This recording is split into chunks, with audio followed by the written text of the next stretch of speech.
Welcome to Dreammakers, candid conversations with women that will change the way that you see success, purpose, and what it takes to bridge the two. I'm Neha Sampat, a three-time tech founder and CEO with a focus on companies that are places to dream big, build up, and be a good human. I'm CEO of Contentstack and also a certified sommelier. So yes, we drink wine here, regardless of the time of day. I'm joined by Gayatri Rangachari Shah, a journalist based in Mumbai. She's co-author of Changemakers, 20 Women Transforming Bollywood Behind the Scenes, a contributing editor for both Vogue India and Architectural Digest India. And she writes a column for one of India's largest English language newspapers, The Hindu. Today, we're going to talk about gender roles, the media Today, we're going to talk about gender roles, the media landscape, and Indian culture. Let's get started. Hi, Gayatri. Hi, Neha. Thank you for having me.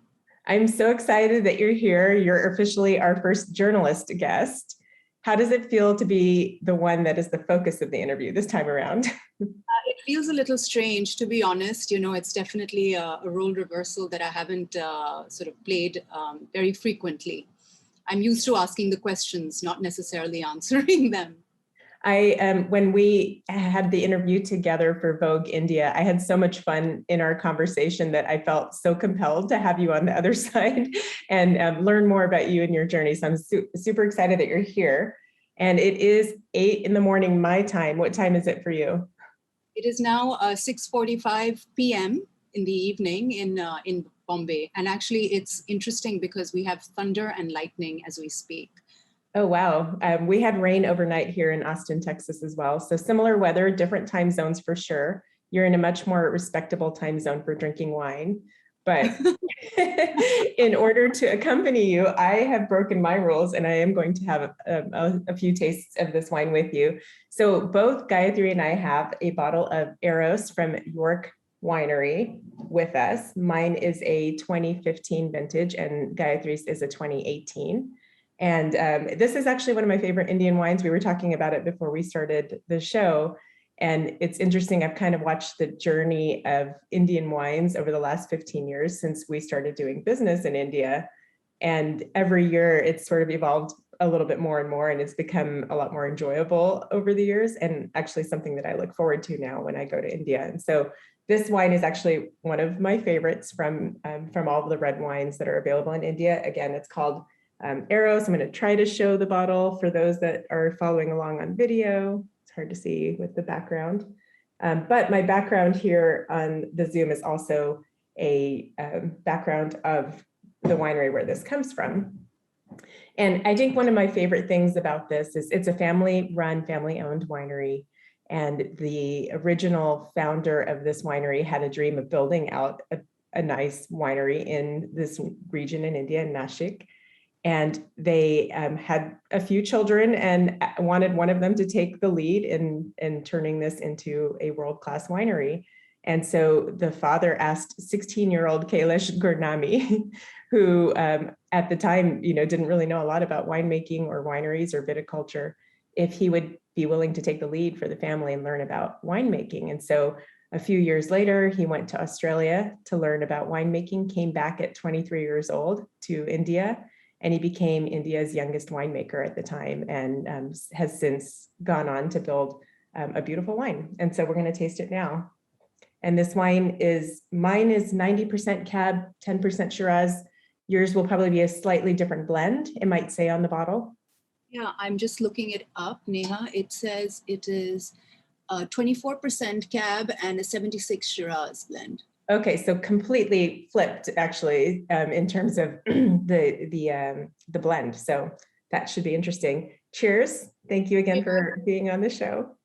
Thank you. And also thank you for introducing me to a red wine that I would not have otherwise come across, I think. Of course.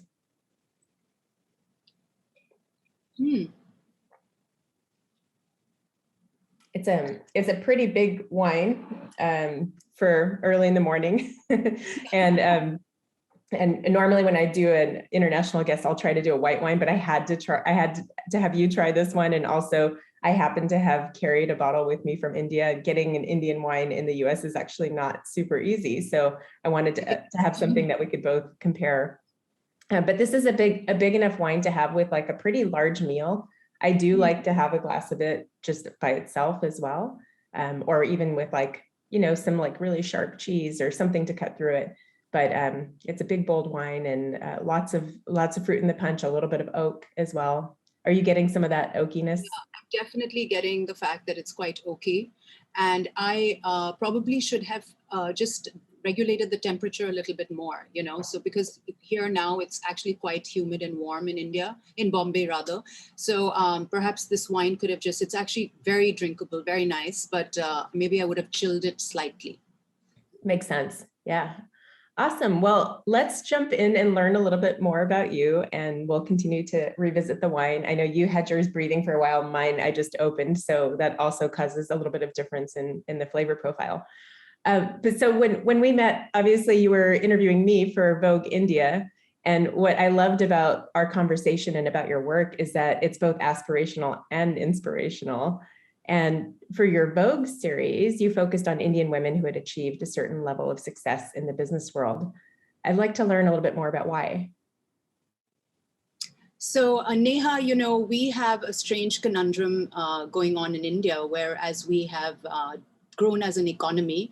Let's just park COVID aside and take that, that's sort of an aberration, that time period.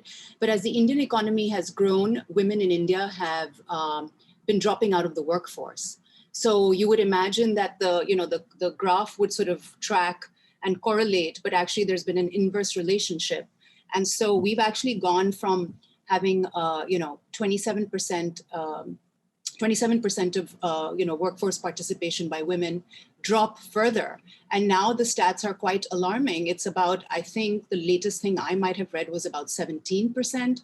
So, I've always been sort of really intrigued by this, and the Vogue India series on, women who had achieved something professionally was kind of my way to sort of show that, look, we have a bunch of different issues going on, of course, structurally, socially, culturally, but that, you can actually achieve something. And I wanted to put these inspirational stories, such as people like yourself, out there so that other women could feel, that they also had that possibility, role models, essentially, that one could sort of look up to, identify with, perhaps try to track.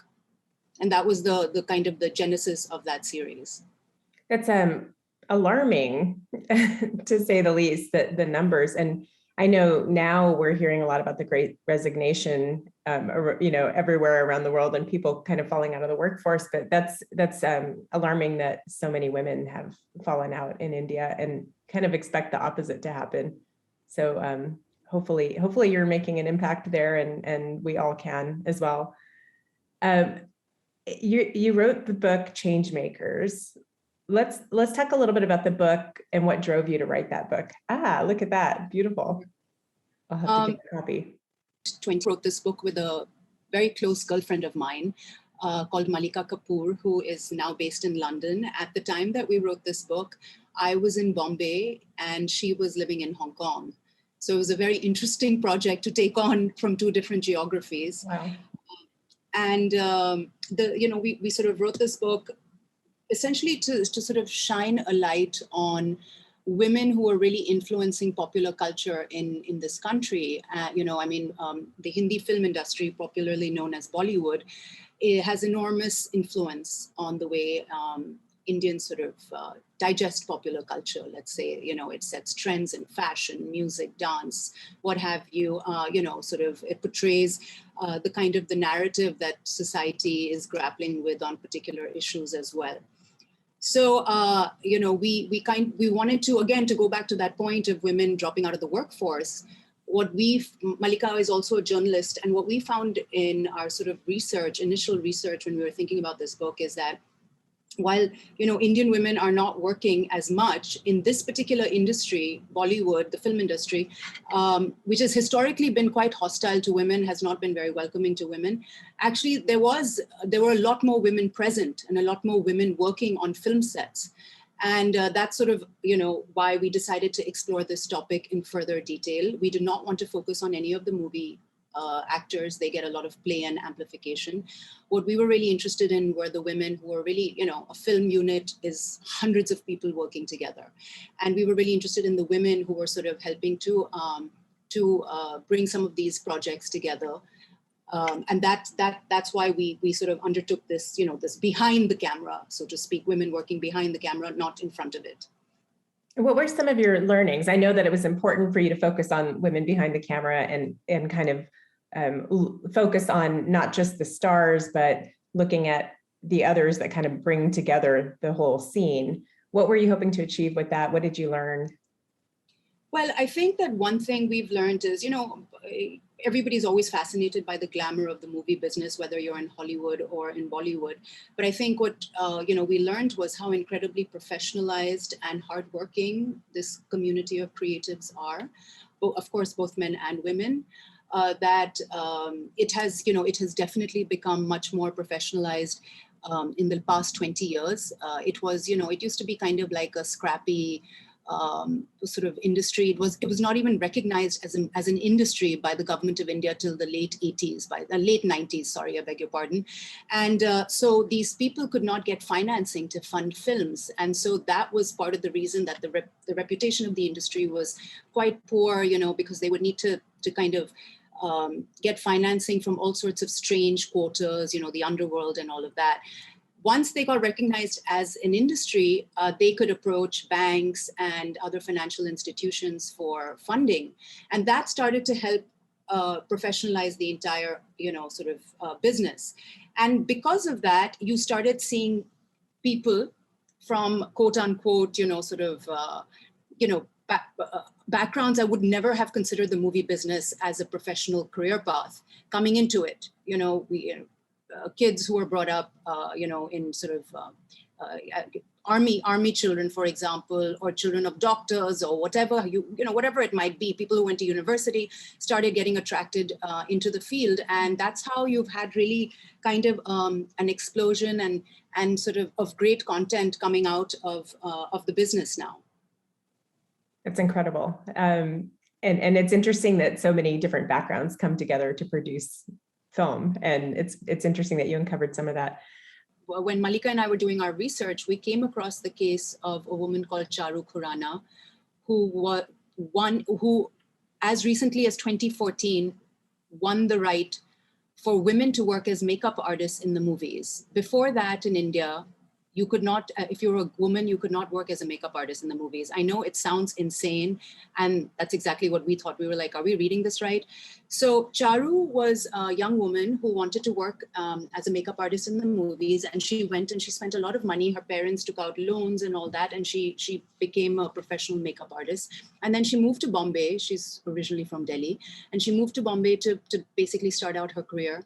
And she was shut out by the very powerful makeup unions, which were comprised of men. And they would not let her work. They would come and disrupt the movie sets. They would, they would say, we're going to have you guys fined because women can't work as makeup artists. So she basically didn't have the right, her right to work was infringed upon. And she then got so fed up at this injustice that she decided to do something about it. And she took her case to court. And her case went all the way up to the Supreme Court of India. And she won her case in 2014. Actually, I'll give you the date. It was 14th November 2014. Yeah. So, and that is when the Supreme Court said that this is the most archaic, ridiculous thing we've ever, this has to go. So it was because of Charu's intervention that women can now work as makeup artists in the movies. And that is really what got us intrigued. We said, if there's this one person, Charu, who has done this, there must be so many other remarkable women in the movie business. And that's what we set out to find. That is so shocking and so incredible. And like, just to like lay this out, this was less than 7 years ago that happened. That's just unbelievable. Thank you for sharing that story. Appreciate it. For someone who has aspirations to write a book one day, including me, I'd love to write one day. What can you tell us about the process and maybe give us some advice about how to think about that? Well, it's not for the faint-hearted. Let me put it that way. I think the most important thing when you're writing a book is to be extremely disciplined. And that means, you have to sort of allocate, whether you're doing it as your main focus, your main task for the day, or if you're doing it sort of as a side project or whatever it is, you have to allocate a certain number of hours. You have to have deadlines. You have to be able to meet those deadlines. We conducted, I want to say, hundreds of interviews, and then we had to transcribe all of those and document them and all of that. So, you really have to have the time management sort of down pat, as it were, and really sort of, being able to keep track of disparate pieces of information and data. But listen, it's not rocket science, and that's why, many people write books. I just think the important thing is to be passionate about it. And, it's like life, just show up. You have to just kind of show up for the work. Awesome. Thank you. You said a beautiful thing when we were preparing for this about your purpose, and it was to show Indian women possibilities. And it's a passion that I share with you, and it's, for me, women in general.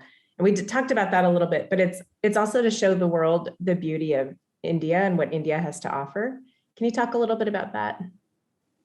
Yeah, listen, I tell stories for a living in, different sort of formats, whether it's like you, I also had a podcast, and then, obviously my writing, whether it's a book or whether it's a magazine article or a newspaper story or what have you, or for digital. The idea is to tell stories. And for me, I think it's important to be able to share these stories of an incredible country and culture that I come from. And in particular, of course, it's women, but also, India's design heritage. It's, what's happening in contemporary design or the arts, visual arts, or, whether it's not so much dance and music, because that's not my area of expertise, but anything that sort of, brings beauty into the world. I would broadly categorize it as culture. And so, if I'm able to tell those stories and shine a light on something that will make other people, even if it's just one person interested, hopefully it's not just one, but I'll take what I can get. I think that's really what I think is my purpose. I love that. And I have to tell you a story that kind of bridges what you're talking about back to Bollywood. And I, many years ago, of course, studied wine. And when I had the opportunity to go back on vacations and travels, I go back to wine regions. And I lived in France for a little while in college. So I had gone to the Loire region, and I decided to take my husband back there a few years ago.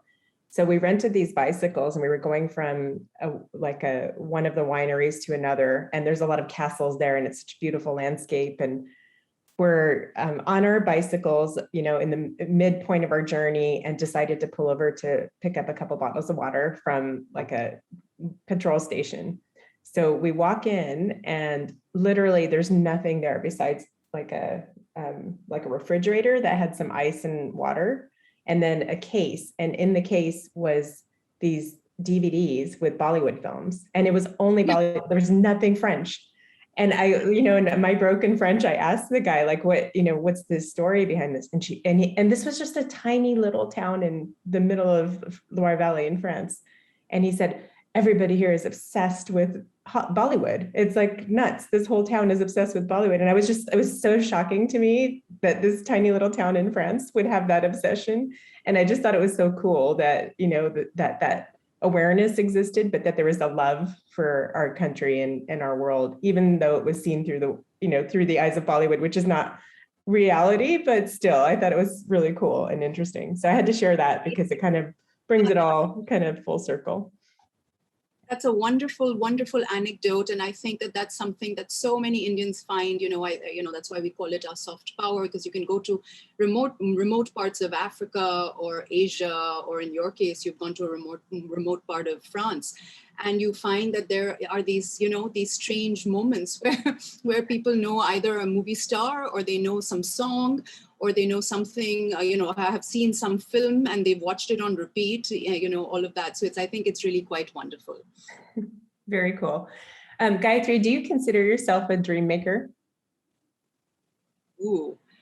Well, I think in my own way, I try to prod people into questioning the status quo especially where women are concerned. And in a country like India, that's pretty rebellious. So maybe, in my small way, I hope, that I'm helping someone to dream. So if that makes me a dream maker, then I'll take it. I think it absolutely does. And I don't know that I would have had you here if I didn't consider you one. So I just love to hear how people see that. So I like to talk a lot about the road less traveled and how a career can be a journey of twists and turns versus, just a straight line. And I think that's important and okay for people to understand that things can change like that. And you actually started your career in the financial industry. That's I was right. interested in learning a little bit more about that journey. Maybe you can talk about that and just let us know how you got from there to here.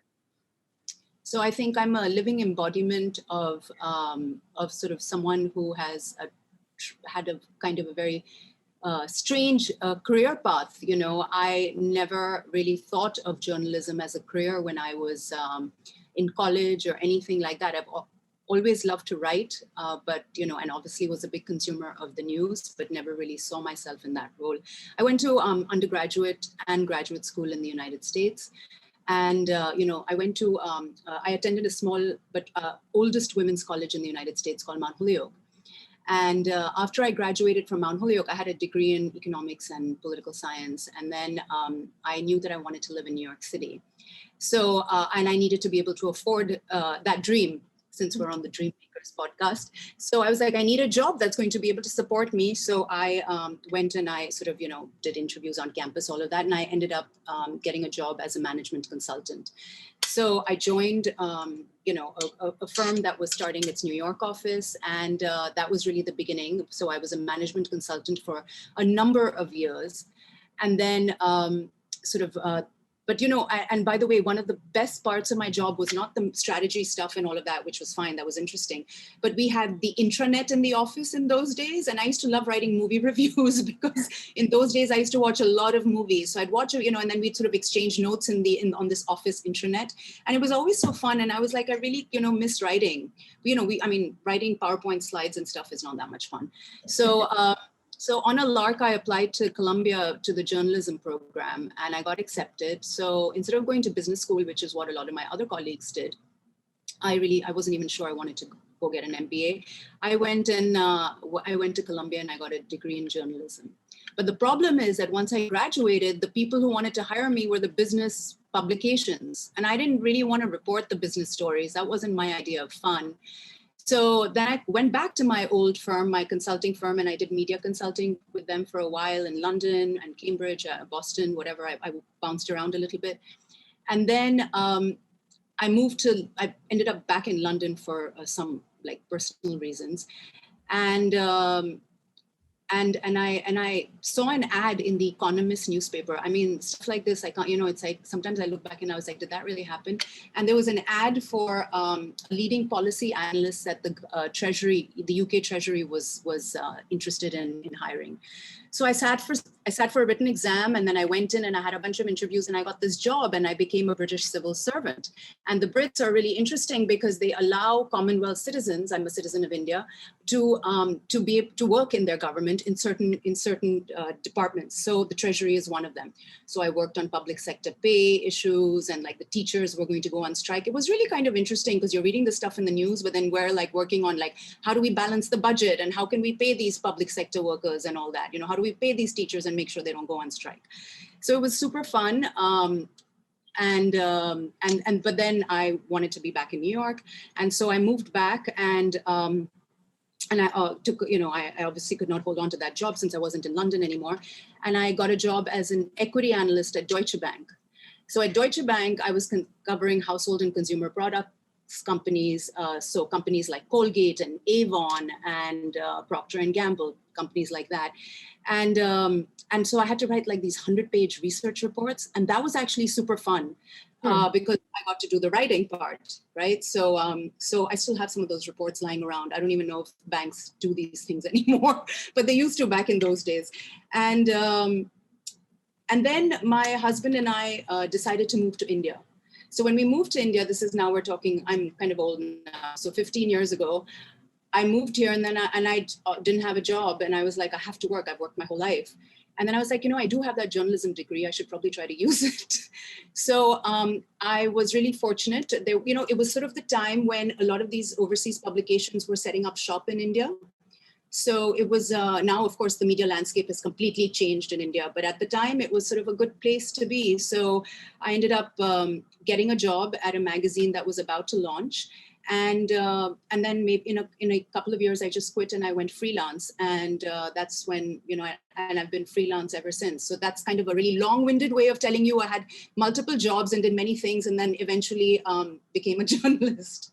It's amazing. And you have had lots of twists and turns and lots of real world experience in different walks of life, which I think probably makes you a better journalist and an investigator. And I think that's a super interesting journey that you've been on. What advice do you have for listeners who are considering a change in their career or a pivot? What would you tell them? I mean, I think, look, it's hard, and it can be scary and daunting, especially when you do really need that paycheck. But I think it's really important to love doing what you're doing. I think that kind of satisfaction, emotional satisfaction, I think nothing really beats it. And, for me personally, I left high-paying jobs to go work in a very low-paying one.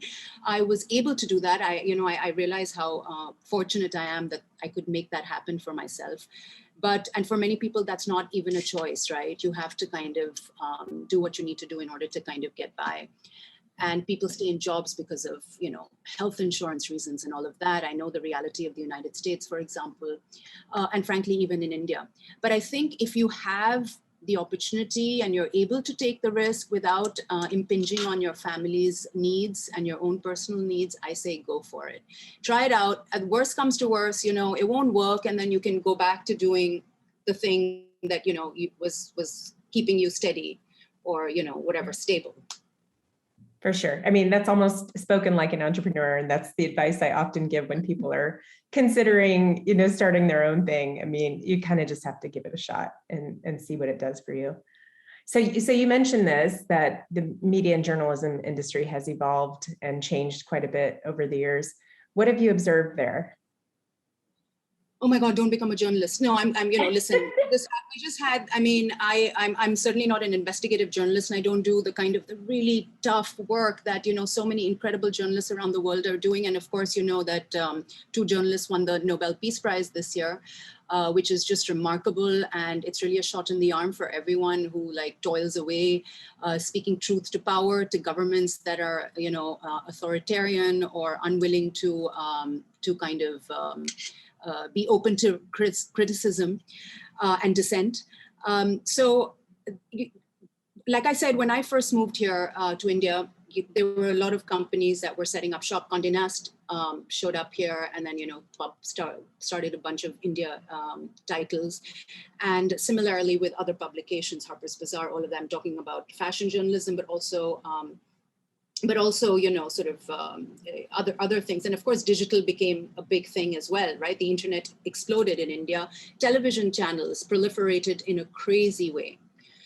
But I think what's happened is that, we have a strange situation in India where a lot of the big media houses are owned by business people, corporates, and or politicians. So then the room for really kind of free, sort of the free press becomes narrower.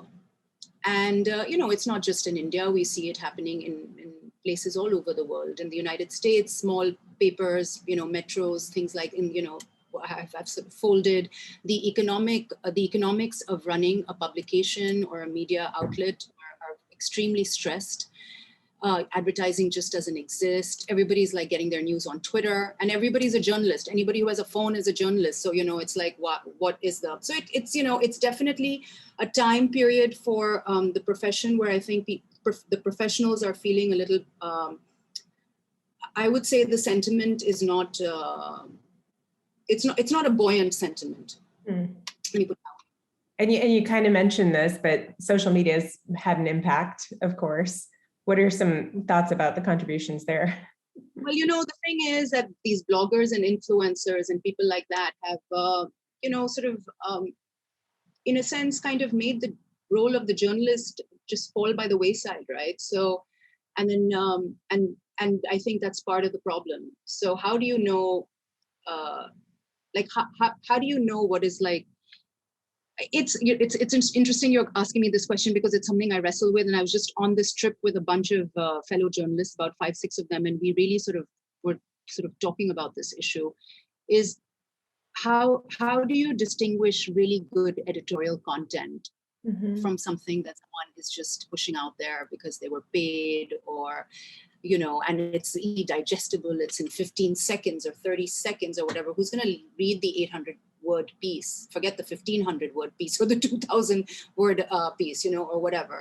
Everything has to be digestible. It has to be in sound bites. It has to be pithy and quick. I mean, no one has an attention span anymore. And listen, I'm bemoaning this, but it's something that people have been talking about for years, So I don't know. But at the same time, look, there are like great pockets of hope.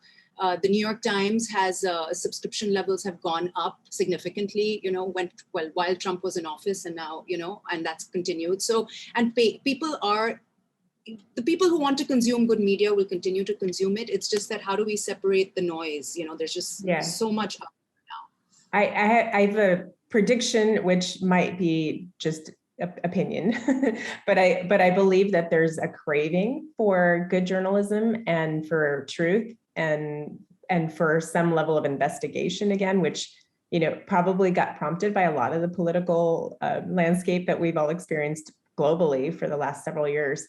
But I feel like there's such a strong craving for kind of center, like just real world scenarios and real world news, that there's going to be a comeback for journalism. And I think I find it in the conversations I have with the millennials that are just like, they like to consume things in small doses, but they're also craving like what's real, and they're like pushing for it. So I hope that that's true. And as someone who also, my undergrad was in journalism and communications, so I have a strong like just conviction for truth and reality. So I have a lot of respect for journalism and for you and for the whole industry, and hope that it evolves into something that we can all count on over the years.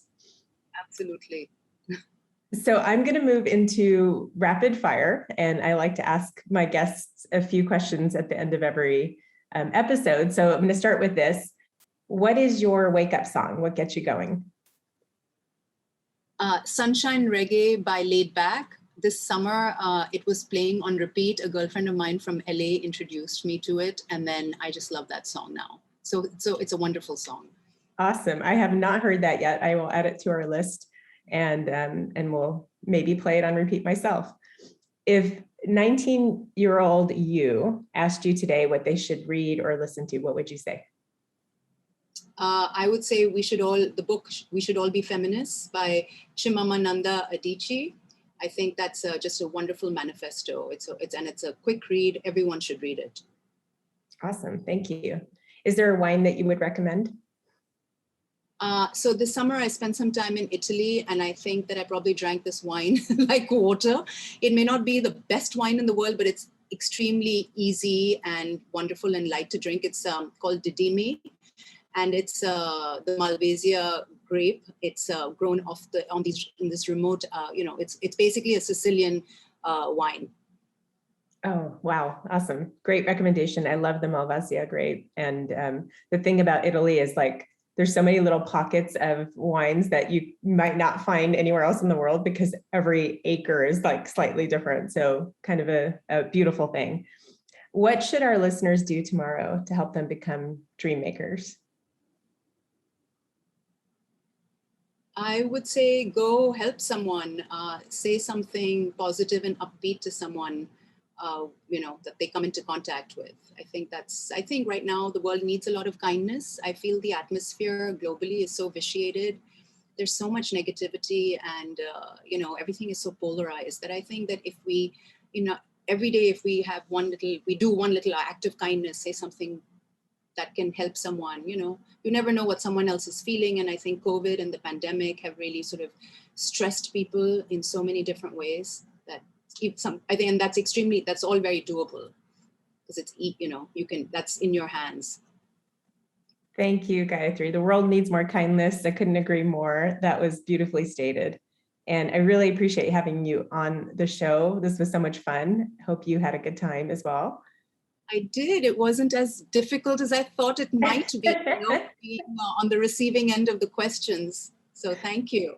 Thank you for being on again, and cheers to you. I'm going to have one more.